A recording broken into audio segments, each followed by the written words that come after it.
Today we are cleaning out Apple and Huckle. I changed their cage a little bit. I still have the little hide area here, but I added one here as well.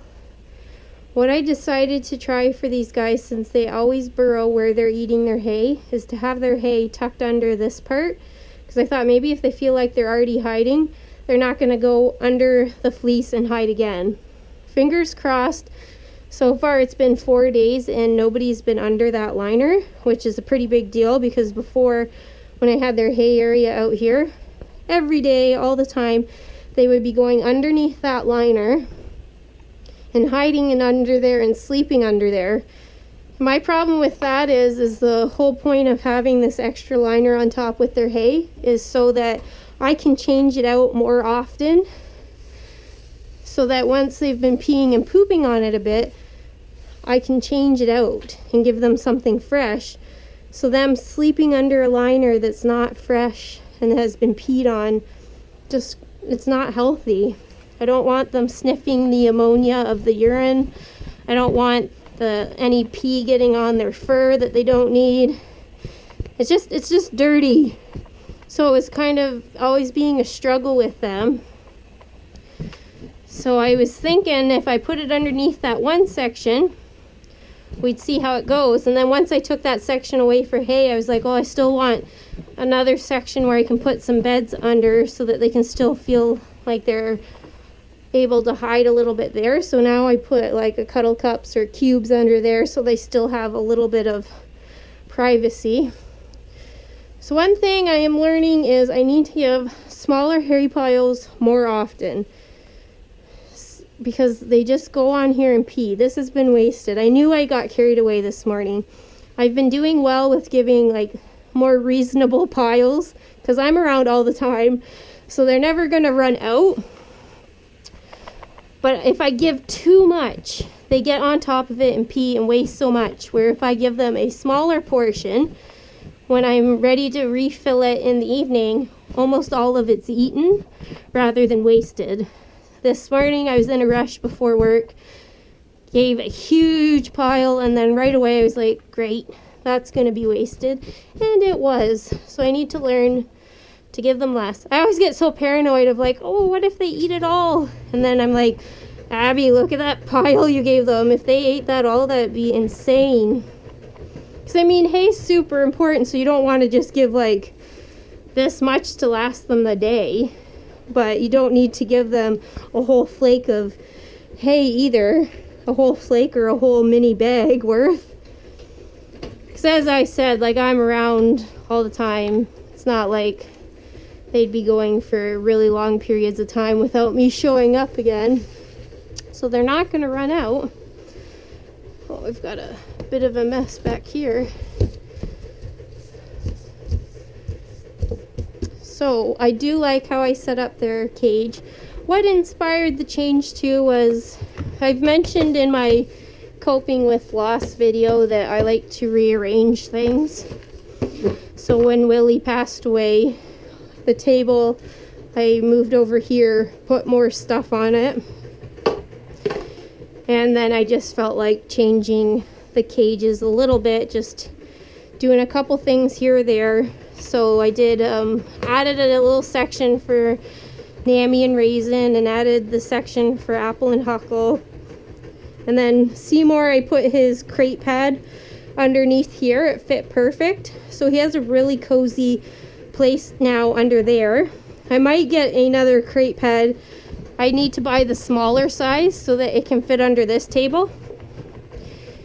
Because right now he doesn't have anywhere soft if he wants to sit under there. So sometime when I've got some extra cash, I'm going to go to PetSmart and get another crate pad, the bit smaller size, to go under there. He hasn't chewed his crate pad. When I first got it, first couple days he tried to grab onto it to see if he could bite through it, but he couldn't get a grip, which was awesome. So crate pad all the way for Seymour, because he does destroy fleece.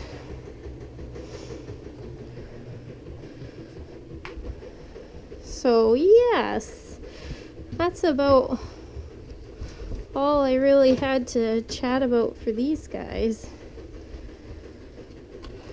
So you have to let me know how you like these shorter cage cleanings where I'm literally just cleaning one cage at a time and doing one topic or a few smaller topics, because I know a lot of you love the huge long cage cleaning.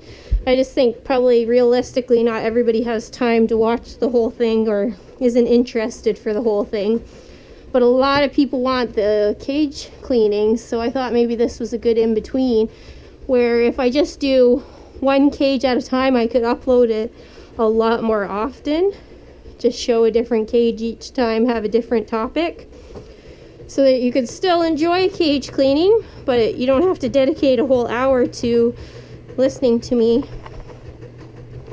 talk. I'll still do the super long ones if people want them. It's just I think it'll be easier to do more cage cleanings if they are a bit shorter and just one cage, focused in on one cage.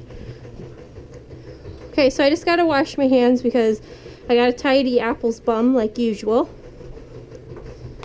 Okay, so if you're new here, a little background for Apple is I do wipe her vagina every time I clean the cage. She has had 3 fungal infections, yeast infections, since I've had her. So in order to try to keep them to a minimum, I keep her bum super, super tidy. And I've added something to our routine that I have been happy with. Coconut oil. So I have a little tub of, this is Nutivia coconut oil. You can find this in any cooking aisle. I have her own personal tub, so it won't be contaminated with anyone else. And after I wipe her hiney, I put the thinnest layer on her skin. So I just give her a quick little wipe, make sure she's tidy. And what I have found that now that I put a thin layer of coconut oil on, that she stays a lot tidier. Before, when I would wipe her off, there was stuff to try to wipe off, and some of it wouldn't come off too easily. Where with the coconut oil, if anything looks like it's on there, in 2 seconds it wipes off because the coconut oil made it slide right off, and this adds just the tiniest bit of protection to keep her cleaner. It's obviously just her body chemistry. For whatever reason, she always was staying just a teeny bit dirty down there. Even with a super tidy cage, none of the other girls have this. So I'm very pleased with how things have been going for her. And with this coconut oil, it's doing even better. Hey, Mr. Hoppity. She hates when I do it. She seems to get super annoyed, but then she's a super love bug right away again. She just doesn't like me taking her out for it. Lots of times when she knows I'm going to pick her up for that. I don't know how she knows. She'll start to look at me and chatter a bit.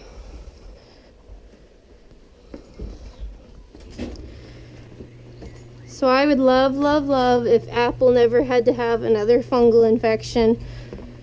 Coconut oil is naturally antifungal and antibacterial.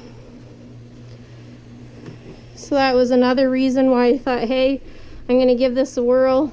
The other thing too is coconut oil is absolutely safe for them to ingest, and we all know that guinea pigs are self-cleaners, so you need to always be thoughtful about what you're putting on them, because it is going to get licked off potentially.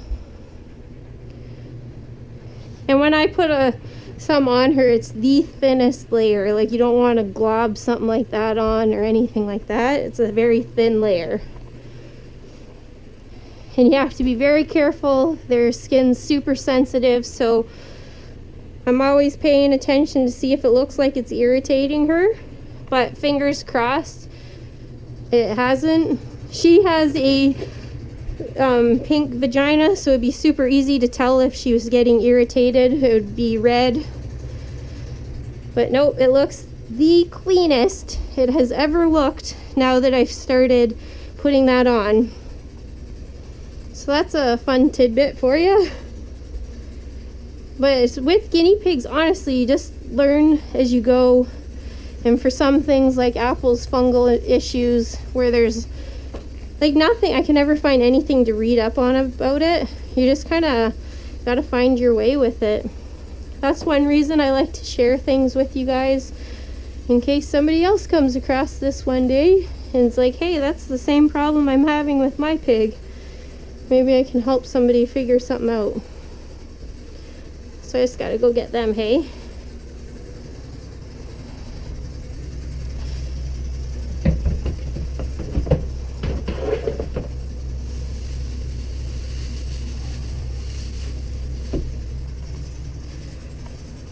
So instead of giving them a ginormous glob, I'm going to give them this pretty hefty handful. I clean the cages and then I'm always down a bunch more times, so as they need more, I will top it up more. But I've got to remember to not get carried away. So these guys with the big floor space actually kind of works out. They love to run laps going through that tunnel, through that cube, and flying around. And then this is a nice spot to kind of keep tidy, because then I can throw their veggies down in the morning. I don't use plates because it's gone in 2 seconds. But if there's no beds and no hay here, it stays very tidy and I feel good about tossing their stuff down. So we'll just put their little cover down. And then you can see, like, it's kind of like as if they're hiding back there. Well, look at this. This was from Angus and Bullseye's cage. Don't mind the washing machine, it's just on this very last spin cycle, gets loud. This was a toy from Zoey and Lilo's toy box, and that's all that is left. It's that toy there. They've already eaten, this is a brand new one I put down. They've already eaten the palm leaves off of it, but they go crazy for that. So I gotta clean these guys next. So anyway, that was our one cage clean for the night that I'm going to be sharing. See you guys later.